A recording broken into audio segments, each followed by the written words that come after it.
Fried rice বানাই, fried rice বানাই, ঘরে ফ্রাইড রাইস বানিয়ে খাই। পাতিলে পানি ফোটাই, তেজপাতা লবণ দেই, ফুটন্ত পানিতে চাল দেই ঢেলে, 90% সিদ্ধ হলে চাল তুলে রেখে দেই। পাখার নিচে ঠান্ডা করি, ফ্রাইড রাইস বানাই,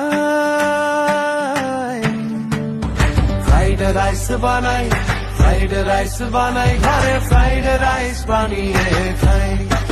পাতিলে তেল রসুন কুচি, পেঁয়াজ পাতা দেই, গাজর আর ক্যাপসিকাম একসাথে নেড়ে যাই। লবণ গোলমরিচের সময় তো নেই, বাটিতে 4টা ডিম ভেঙে লবণ গোলমরিচের গুঁড়ো দেই।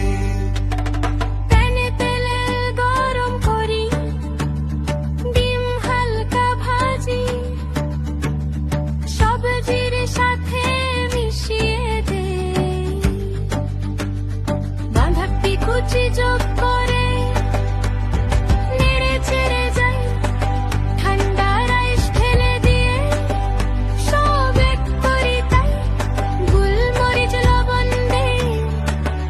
সয়াস্টার ফিশ সস আরো দেই টমেটো সস, হালকা চা নেড়ে চেড়ে নেই, ফ্রাইড রাইস বানাই।